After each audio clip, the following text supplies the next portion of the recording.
Probably pizza. What's your favorite food? It'd probably be pizza as well. What's your favorite food, Tom? Taco Bell. Boom! What's your favorite food? Thai. Thai. Thai on the fly? Noi. Noi's better. Yeah. Have you ever had their garlic spicy chicken? Dude, it is killer. Have you had the tamarind duck though? That's the real question. I have. I love the duck. One of the greats. What's your favorite food? Mexican or Italian. Like what kind of Mexican? Let's get specific. I mean, depends on finances, but you know. Well, you got him, so. Right. Come on. I'm trying to get you a date. We went to Ola, and that was really good. All right, perfect. Chicken Parmesan. Chicken Parmesan is good. My favorite food is pizza also. Who wants to guess what the first meal that you ever had and the most important meal that you've ever had in your life is? Oh, I know. Mother's breast milk? Fecal. Close. Yes. Oh. D1 said she wanted to talk about poop, so. You're welcome. You're welcome. Okay, so we're going to really briefly talk about gut health, and I'm going to give you 6 things to take home that are actually really simple to do. This is one of the most complex, complicated topics we could talk about. So I'll give you 6 action steps or 6 things to implement into your life to help improve your gut. Okay? Many people now, and even in Western medicine, are teaching that the gut is the second brain. Okay? So the gut is the second brain because from the brain, let's pretend that's a picture of the brain, is the brain stem. And then the brainstem turns into the spinal cord, right? And out of the brainstem comes a nerve that comes right down and controls the stomach. Okay? So the gut and the stomach are very closely innervated. They share nervous system pathways. Stomach and the gut. Guess how much serotonin, what percentage of serotonin is produced in your gut? The happy hormone. Take a guess. 70%. Come on, play along with me. Okay, I will. Sorry, 80. Yeah, 80%. Yay! 80% is produced there. If your gut is not happy and healthy, your happy hormone is going to be struggling. So you've heard of antidepressant medications. They're SRI drugs, serotonin reuptake inhibitors, so they allow your brain to utilize the serotonin more effectively and efficiently. We know that over 40% of women are on antidepressant medications over the age of 40. Okay? So the happiness comes from the stomach. Got it? Second brain. Even Western medicine is talking about this. The most important meal you ever had in your life was the day that you were born and you went through the birthing canal. And you ate a whole bunch of, let's just call it what it is, poop and bacteria and stuff from mom's birthing canal. So was anyone born cesarean? Everyone was born naturally through the birthing canal? We all ate poop. So we all ate fecal material and all of those juices and bacteria in mom's birthing canal. And it actually goes into your mouth, and it is the most important meal of your life because it starts to populate the bacteria in the stomach. Do you guys know that? No. Researchers and scientists are now saying in the Western community that if you were born cesarean, your instances for depression and Alzheimer's disease go up. Some people say as much as 30 to 50%. It's pretty wild. Just cesarean. Okay? 30% of births today are pre-scheduled cesarean. See where I'm going with this? So that means mom's pregnant and they just end up saying, well, if you don't hit by this day, or these are pre-scheduled, so moms are pre-scheduling their cesareans. So they're planning not to have a vaginal birth because it's more convenient to just schedule your delivery. See where I'm going with this? And I already told you that that's your most important meal that you're ever going to meet in your life. A lot, and this number is actually increasing, close to 50%. Dr. Ashley knows the real number. Over 50% of births are not vaginal, not natural births through cesarean. See where I'm going with this? Is a problem. Okay? The second best meal of your life was breast milk. Cindy, when you were raising the kids, did most women breastfeed? Most of the women I knew did. Okay. Because there was that weird transition zone between the 70s and 80s where a bunch of women were not breastfeeding. And now lots of women are starting to breastfeed again. So the breast milk gives the immunity to the baby. Whatever mom's immune system is going through, baby gets it through the breast milk. So it's one of the worst things that can happen. Some women can't, but not choosing to breastfeed because of time or convenience is really one of the worst things you can do for your children. Okay? If you were lucky enough to have a natural birth, and if you were lucky enough to have been breastfed, you really started off with a good, safe, healthy gut. Lots of kids, as you can see, didn't have that opportunity. Okay? So, natural birth, number 1. Breastfeeding, number 2. So, inside your gut, you have what's called a microbiome.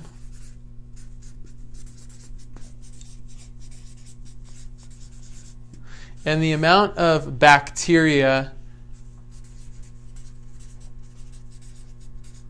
in our gut and digestive system outnumber all of the cells in our body. So we have 76 trillion cells that make up you. You have more bacteria living inside of your gut, intestines, stomach, mouth, down into the colon. That's pretty crazy, right? So you're actually more bacteria than you are human. Fact, not my opinion, right? So it's called the gut microbiome. And the quality of health that a person has is determined by the quality of good bacteria in their stomach. So let's just name a couple of things that can, we'll just do it over here, that can decrease the good bacteria in our digestive system. What do you think? Antibiotics. So we now know if you took 1 round of antibiotics, which I took lots of rounds. I was on antibiotics for 2 years when I was a kid because I was so sick. If you took as little as 1 round of antibiotics in your life, you completely decimated all this hard work that was built up from your childhood. That stinks. Because I know some people are on antibiotics every year. Okay, when you take an antibiotic, in the gut microbiome we have good bacteria and we have bad bacteria. When the bad bacteria outnumber the good bacteria, you get what? Maybe you get like explosive diarrhea or something like that. Sick, right? So we need to have a good balance because there's always going to be bad bacteria coming in. So we need to keep as much good bacteria as we can to outnumber the bad bacteria to keep a happy little relationship going on down there. If you take 1 round of antibiotics, it kills the bad bacteria, but it also kills the good bacteria. So it literally is kind of like nuking the system. That's why when kids go on rounds of antibiotics, they continue to have to go on them again and again and again. Because after they've already destroyed all the good and happy bacteria, now that there's a clean slate, the bad bacteria have a field day. Okay, because if the bad bacteria show up before the good ones can repopulate, then they continue to get sick and sick and sick. All right? So we have the gut microbiome and the bacteria. So antibiotics do that. What about water? What's in water that kills germs? Chlorine. Good. So chlorine. We put chlorine in our water to kill germs so that we can drink the water and not get sick. So the chlorine kills bad bacteria, but guess what also it kills? Good bacteria. So every time you take a sip of water that has chlorine in it, it's killing bacteria in your gut. Okay? Everyone should have a chlorine filter from their water. If you're lucky enough to have Avion water, which is this part of town, your chlorine count might be minimum or none. But if you're drinking Bend City water, you definitely have chlorine in your water. So you definitely need a filter. Make sense? What else kills bacteria?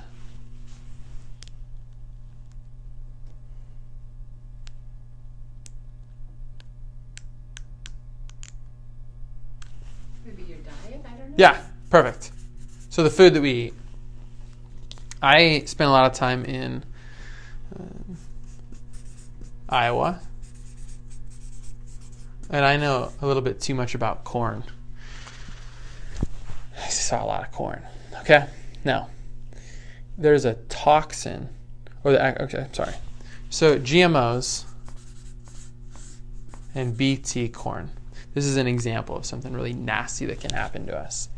So we genetically modified corn, and we injected it with something called, this is a tongue twister, Bacillus thuringiensis, or it's called BT corn. Now that I'm telling you, you're going to see this again.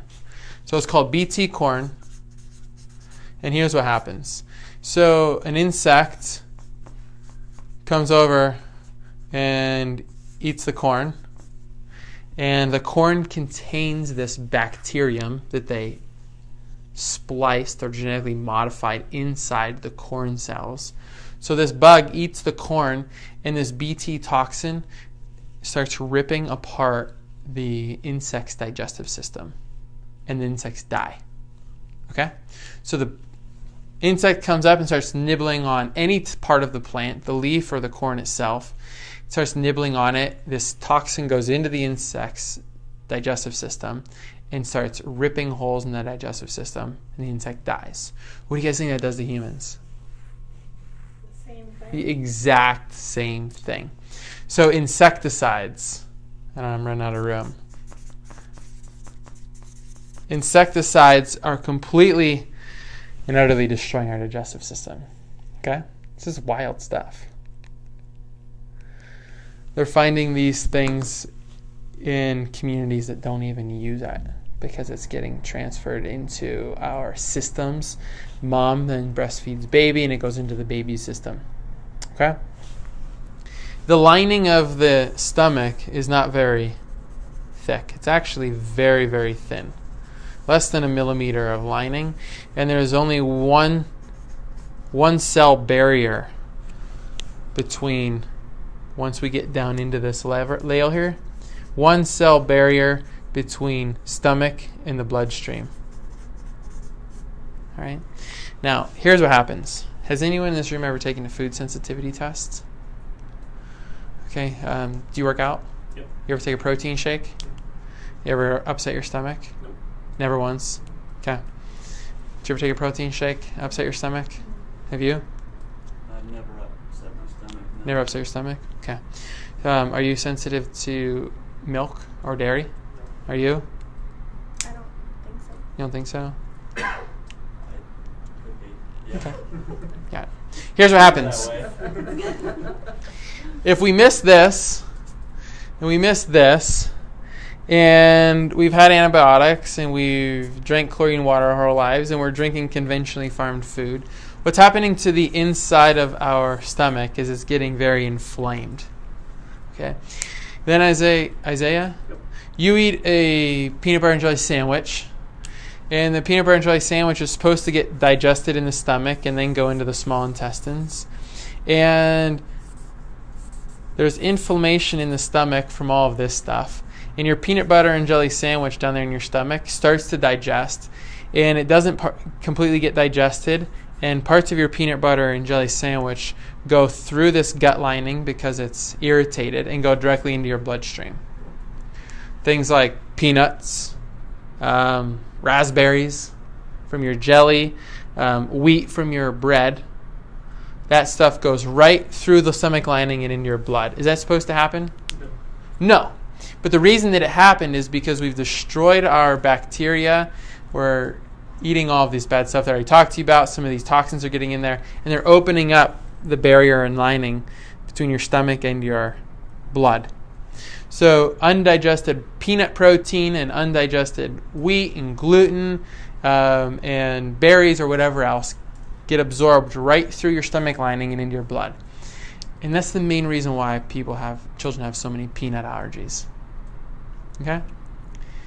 Peanut allergies are from something called leaky gut. One of the main reasons. So if you ever develop a food sensitivity in the future, it's probably because you have a leaky gut. And you might eat something that never really affected you, but it goes into your bloodstream. And when it goes into your blood, your body starts tagging it as being an invader, and then people get really sick whenever they eat something like peanuts Make sense? So, everyone follow me so far? So that's called leaky gut. Probiotics. Who takes probiotics? I do. Good. So probiotics are important, but you cannot get a healthy digestive system from just taking probiotics. Okay? It's a piece of the puzzle. But as you saw, there's lots of other things that we have to avoid. Probiotics are important, for people watching. They're important and critical, but this is not going to heal your gut on its own. Okay? So next, I'm going to teach you 2 different strategies to start healing your gut. Okay. So these last 2 things are intermittent fasting and fasting. If you give your body a break from eating, your body can do what? Heal itself. Heal. All right? So if we take a day of fasting a week, or if we take a 3-day fast, or if we take a 5 or 6 or 7-day fast, what do you think is going to happen to your leaky gut? Start to heal. It's going to start to heal. Because your digestive system and gut can't heal as long as you're putting what into it? Stuff. Food. Yeah. Because it's working. Isaiah, so how many days a week do you lift your chest? 3.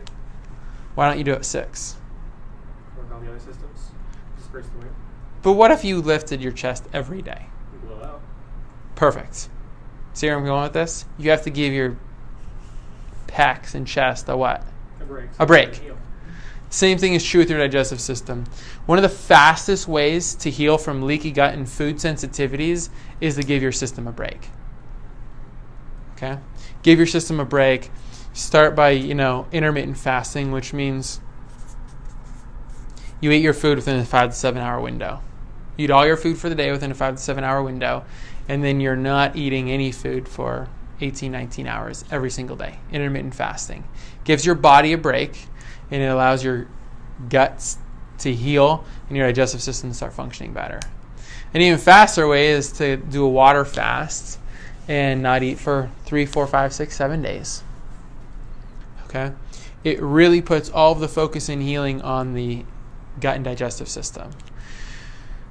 So these 6 steps right here cost you how much money to do?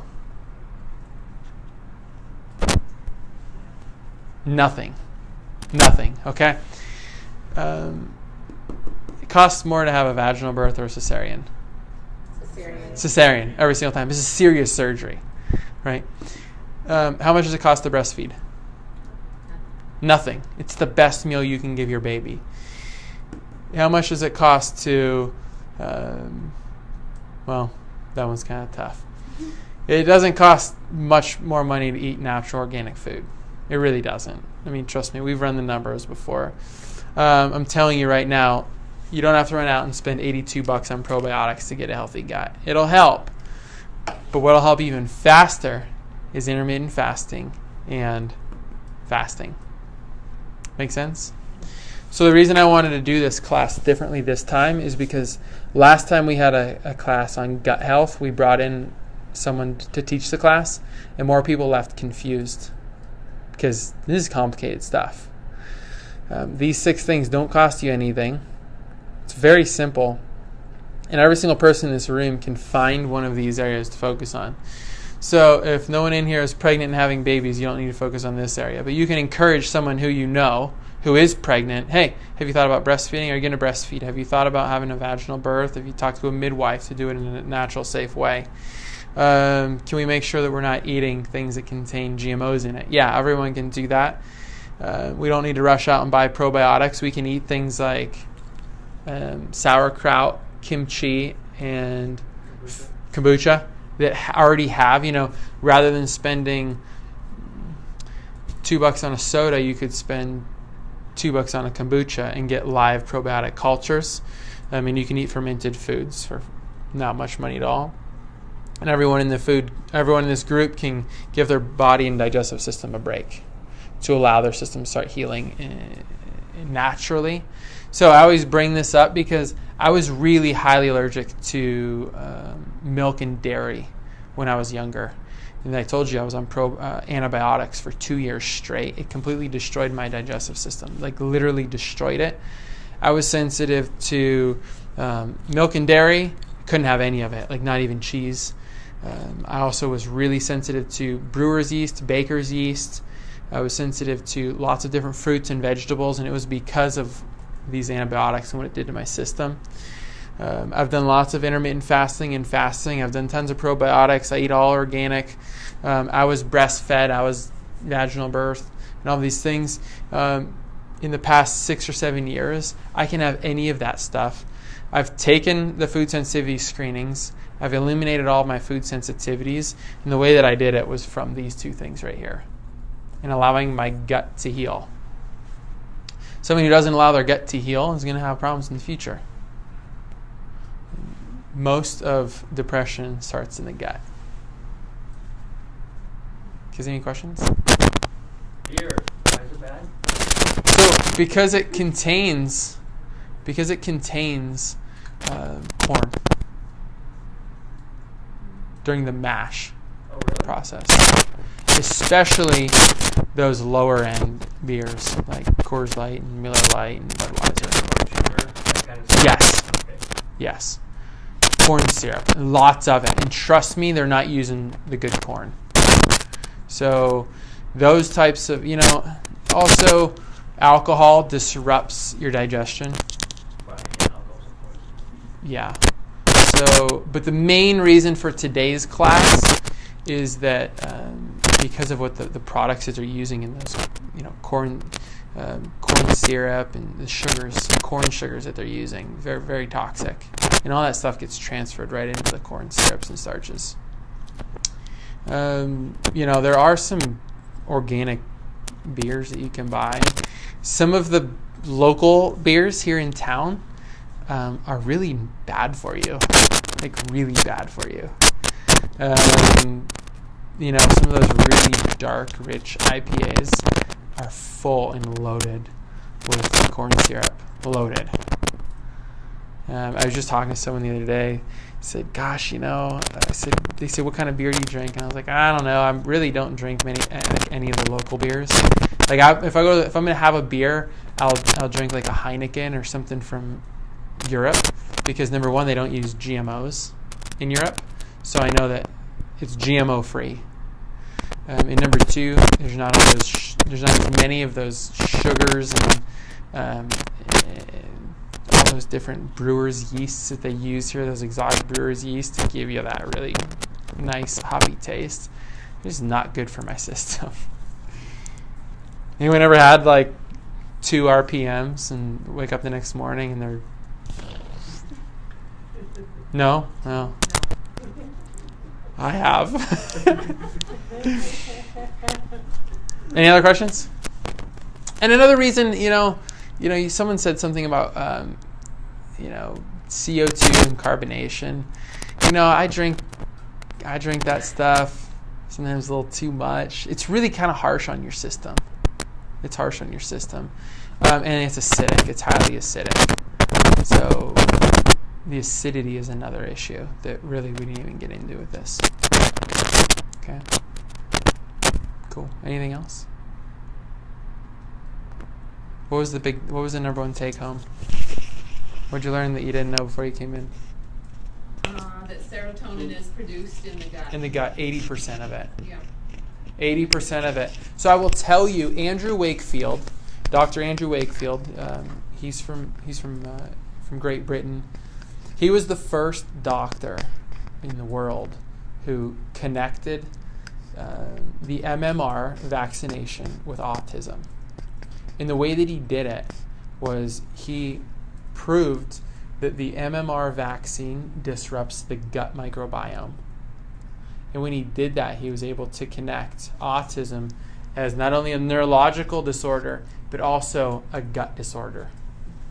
And we now know that when you have an autistic child and you change their diet, they always get better. And I'm talking like eliminate sugar, processed food, gluten and dairy. When you change the diet for an autistic child, their gut heals and their brain works better. That movie on, here we go, Netflix. There's a movie on Netflix. Which one? The magic pill. Yep. Did you see what happened to that autistic child? Yeah, Saved their it's life Unbelievable. when they put them on a keto diet. All of us can have the same effect. It might not be as noticeable, but all of us can do that. Do the exact same thing that they did on that movie and have also equally beneficial health qualities come back. Okay? So, okay. If anyone asks any questions, I'll get back to him later. Right on.